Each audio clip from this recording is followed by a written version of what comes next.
Avis vascular centre మన దేశంలోనే the best varicose vein hospital. తెలుసు మేము వాళ్ళకి కూడా తెలుసు. బట్ అదే హైదరాబాద్కి వచ్చి హాస్పిటల్ చూపించాలి అంటే కొంత దూరం అనిపించి వాళ్ళు కూడా ఏం చేయలేని పరిస్థితి.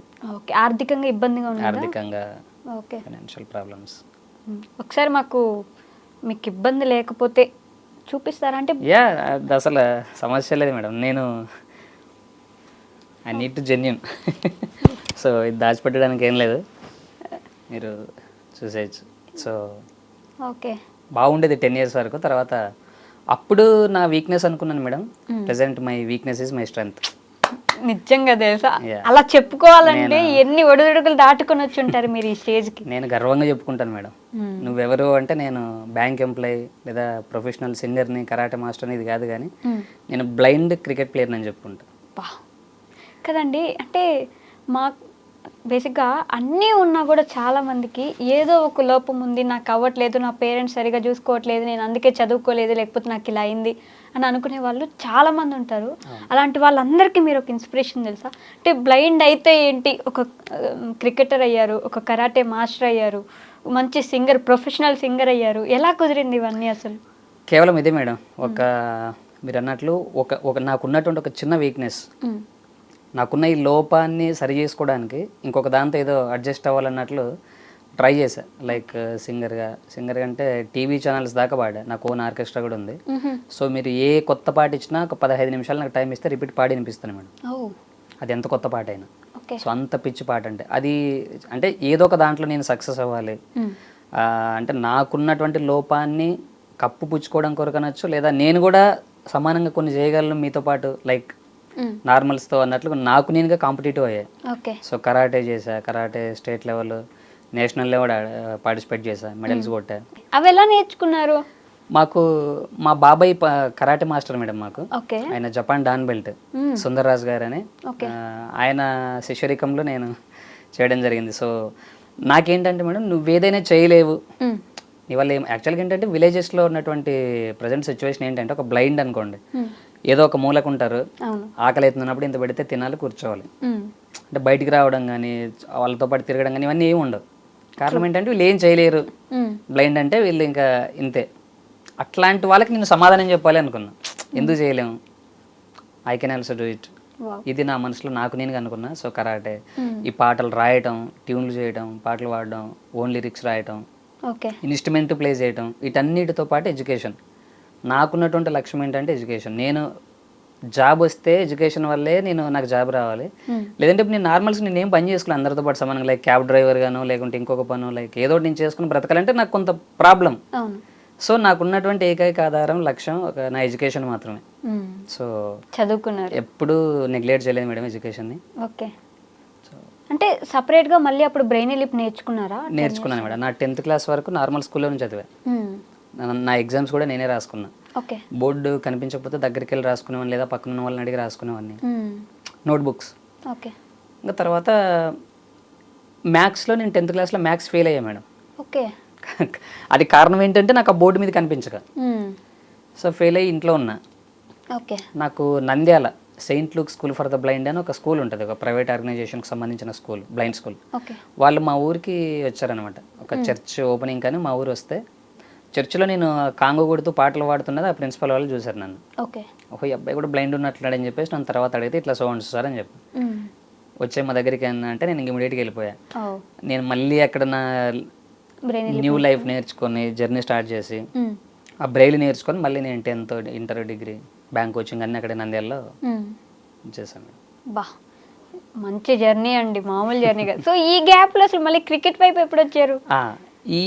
నేను ఎప్పుడైతే మళ్ళీ ఇప్పుడు నేను న్యూ లైఫ్ ఎప్పుడు స్టార్ట్ చేశానో ఈ నంద్యాల బ్లైండ్ స్కూల్లో, అక్కడ క్రికెట్ ఆడుతున్నారు ముందున్నటువంటి వాళ్ళు. నార్మల్ క్రికెట్ అంటే మామూలుగా ఇట్లా బౌలింగ్ చేస్తారు, బాల్ వేరే ఉంటుంది, అదే ఉంటుంది సౌండ్. ఈ మా బ్లైండ్ క్రికెట్లో ఏంటంటే సింథటిక్ బాల్తో ఉంటుంది, అది అండర్ ఆర్మ్ ప్లేయింగ్ ఉంటుంది, సౌండ్ ఉంటుంది మేడం.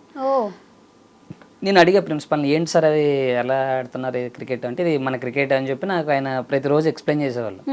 క్రికెట్ ఇట్లాగే ఉంటుంది మనది, ప్రజెంట్ మన ఇండియా కూడా ఆడుతుంది, ఇట్లా ఇట్లా అని చెప్తున్నారు, నాకు ఇంట్రొడ్యూస్ చేస్తున్నారు క్రికెట్ గురించి, ఆ రూల్స్ అండ్ రెగ్యులేషన్స్ ఇవన్నీ. నేను గర్వంగా చాలా హ్యాపీగా ఫీల్ అయ్యా మేడం ఆ రోజు. నేను అనుకున్నా, ఓహో అంటే బ్లైండ్స్ కూడా ధైర్యంగా క్రికెట్ ఆడేటువంటిది ఒకటి ఉందా? Yes. అంటే నేను నార్మల్ క్రికెట్లో ఓన్లీ బౌలింగ్ చేసేవాడిని, సైడ్కి ఉండేవాడిని. సో ప్రెసెంట్ నేను ఇప్పుడు ఈ క్రికెట్ కూడా నేను ఆడుకోవచ్చా, నేను నా క్రికెట్ అని చెప్పుకునేది నేను ఆడుకునేంత బ్లైండ్ క్రికెట్ ఉందా? ఓకే. స్టార్ట్ చేశాను మేడం 2006లో. సో ఆ స్టార్ట్ చేసిన ఇయర్లో నేను కర్నూలు డిస్ట్రిక్ట్ క్యాప్టెన్ అయ్యాను. బా. తర్వాత 2008లో రాయలసీమ 4 జిల్లాల క్యాప్టెన్ అయ్యాను. ఓ. 2008లో ఆంధ్ర తెలంగాణ కలిసినప్పుడు ఏపీ టీంకి డెబ్యూ చేశాను మేడం. అట్లా స్టార్ట్ అయింది. ఓకే. బట్ ప్రపంచంలో ఇది ఒకటి ఉంటుంది అనేది ఆ రోజే తెలిసి వచ్చింది. Yes ma'am, 100%. నాకు నా నంద్యాలకు వెళ్ళిన తర్వాతే నా కెరియర్ మొత్తం చేంజ్ అయిపోయింది. లైక్ పాటలైనా, ఈ కరాటే అయినా. అంటే ఆ టైంకి నేను 10th క్లాస్ అంటే కొంచెం వెల్ మెచ్యూర్డ్. ఓకే.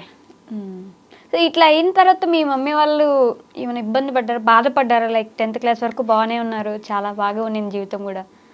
ఇంకా కామన్గా ఉంటుంది కదా మేడం, అందరితో పాటు మా వాడు ఉండలేకపోతున్నాడు, చేయలేడు, అది ఇట్లా కొన్ని ఫీల్ అయ్యే వాళ్ళు. మీకేమనిపించేది హానెస్ట్గా చెప్పండి? అంటే అప్పటి వరకు రెండు కళ్ళతో ప్రపంచాన్ని చూసారు మీరు. నేను నా ఇంటర్మీడియట్ డిగ్రీ ఆ స్టేజ్లో కొన్నిసార్లు బాగా ఇబ్బంది పడేవాను మేడం. అంటే లైక్ ఎలా చేయాలి,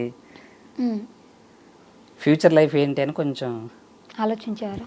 బాగా ఆలోచించాం మేడం. బాధ కూడా వేసేది, చాలా బాధ అనిపించేది.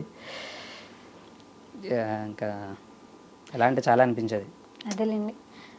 అంటే జాబ్ వస్తే ఓకే, జాబ్ రాకపోతే ఏంటి, నా నెక్స్ట్ నా లైఫ్ ఏంటి, ఫర్దర్ ఫ్యూచర్ ఏంటి అని కొంచెం బాధపడేవాడిని బాగా. ఓకే. లోన్లీగా ఉండేవాడిని మేడం ఎక్కువ. అవునా? తోడు ఎవరు ఉండకపోయారా? అసలు నాకు ఎందుకో ఒంటరితనం అంటే బాగా ఇష్టం అనిపించేది ఆ రోజుల్లో. ఇప్పుడు నా చుట్టూ 10 మంది ఉంటారు కానీ ఎక్కడికి వెళ్ళినా, ఆ రోజుల్లో అంటే కొంత ఏం చేయాలి అందరితో పాటు ప్రశ్నార్థకం అట్లా కనిపించేది. ఇంకా 1 ఫైన్ డే డిసైడ్ అయ్యా, ఇంకెందుకు లేనా లైఫ్, జాబ్ వస్తే ఈ ప్రజెంట్ ఉన్న పోటీ ప్రపంచంలో నేను జాబ్ తెచ్చుకోగలనా, ఇది కష్టం అవుతుందా నా వల్ల పాసిబుల్ అని చెప్పి కొంత ఆలోచించి సూసైడ్ చేసుకుందామన్న థాట్ కూడా నా మైండ్లో వచ్చింది ఆ రోజుల్లో. అయ్యో, ఏం చేయలేనేమో అని. తర్వాత రిలీజ్ అయ్యా, నిలదొక్కున్నారు మళ్ళీ. సో వద్దు, ఇది కరెక్ట్ కాదు, బ్రతికి చూపించాలి, ఎవరైతే వీడేం చేయలేడు, వీడింతే అయిపోయింది, మేమే ఇంకా దిక్కు అనే స్టేజ్ పక్కోడికి ఎప్పుడైతే అవకాశం వస్తుందో అట్లాంటి వాళ్ళందరికీ నేను ఒకరోజు సమాధానం కావాలి. I'm waiting for 1 day. ఎందుకండి ఈరోజు ఆల్రెడీ అలా నిలబడ్డారు మీరు. అట్లాగా ఆ రోజుల్లో అనుకున్నా మేడం. సో అప్పుడు కన్నట్టు అంటే నేను ఈ స్టేజ్లో ఉండడానికి కారణం చాలా సంవత్సరాల కష్టం మేడం. ఓకే. సో నాకు డైరెక్ట్ నేను రిచ్ కిడ్ కాదు, తర్వాత డైరెక్ట్ నాకు ఇంటర్నేషనల్ క్రికెట్ రాలేదు, డైరెక్ట్ స్టేజ్ మీద పాడే మైక్ తీసుకొని పాడేంత స్టేజ్ నాకు రాలే. కింద అన్నిటికీ నేను వెయిట్ చేశాను. ఓకే. నాకు నెల్సన్ మండేలా గారు రాసినటువంటి ఒక కొటేషన్ నాకు బాగా ఇష్టం మేడం. ఓకే. శ్రమ నీ ఆయుధం అయితే విజయం నీ బానిస అని. నాకు ఇష్టమైనటువంటి లైన్ అదొక లైన్. ఓకే. చాలా లైన్స్ ఉంటాయి అందులో. నాకు ఒకటి అంటే నేను ఎందుకు చేయకూడదు, ప్రజెంట్ ఇప్పుడు క్రికెట్ కూడా బ్లైండ్స్ ఆడేది ఇంటర్నేషనల్ లెవెల్లో ఉంది. పాటలు పాడడానికి కళ్ళు అవసరం లే, అందం అవసరం లే, జాబ్ చేయడానికి ఇంకోటే అవసరం లే. సో నేను ఎందుకు చేయకూడదు, అది నాకు నేనుగా సవాల్ చేసుకున్నా. 10 మంది ముందు నాకంటూ చరిత్రలో ఒక పేజ్ అని కాదు కానీ నా లైఫ్లో నాకు ఒక పేజ్ ఉండాలని నేను డిసైడ్ అయ్యాను మేడం. సో ఆ రోజు మనుషుల వైపు నేను చూసా, నన్ను ఎవరు ఎంకరేజ్ చేస్తారు, నాకు ఎవరు సపోర్ట్ చేస్తారని. అప్పుడు అనుకున్నా వీళ్ళందరూ మళ్ళీ ఒక రోజు నా వైపు చూసే రోజు ఒకటి రావాలి అని. సో అది ప్రౌడ్ ఆఫ్ యూ అండి, చాలా గర్వంగా ఫీల్ అవుతాను మేడం. నేను అదే అంటున్నా, స్టార్టింగ్లో ఒక మాట చెప్పాను, నాకున్నటువంటి నా ఐ ప్రాబ్లం నా వీక్నెస్ అనుకున్న ఆ రోజుల్లో. నాకు అది ఉండటం వల్ల ఈరోజు నేను ఇండియాకి, మన దేశానికి కప్పులు తీసుకొచ్చి మన దేశం తరపున ఆడేటువంటి క్రెడిట్ నాకు వచ్చిందంటే కేవలం నాకున్నటువంటి ఈ ప్రాబ్లంతోనే. So that is my strength. నేను అట్లా ఫీల్ అవుతాను మేడం. ఎస్, మేము కూడా చాలా ప్రౌడ్గా ఫీల్ అవుతున్నాం, దాంట్లో అసలు ఎలాంటి డౌటే లేదు. సో అసలు ఈ బ్లైండ్ క్రికెట్ అనేది ఎలా జరుగుతుంది, ఎలా ఉంటుంది అనేది ఒక చిన్న క్లారిటీ కావాలండి. యాక్చువల్గా సేమ్ రూల్స్ మేడం. 11 మెంబర్సే ఉంటారు యాజ్ యూజువల్గా. బౌండరీస్, సిక్సెస్ ఇవన్నీ సేమ్ ఉంటాయి. బట్ ఏంటంటే ప్లేయింగ్ వేరే స్టైల్లో ఉంటుంది. Okay. Ball under arm playing ఉంటుంది మేడం. యాక్చువల్ నార్మల్ క్రికెట్ ఇలా బౌలింగ్ వేస్తే ఈ మా దాంట్లో రెడీ బ్యాట్స్మెన్ అని అడగాలి బౌలర్. బ్యాట్స్మెన్ ఎస్ అన్న తర్వాత బాల్ వేయాలి. ఆ కారణం ఏంటంటే ఈ ఓకే తన బౌలింగ్ బాల్ వేస్తున్నాడని బ్యాట్స్మెన్ ప్రిపేర్ అవుతాడు.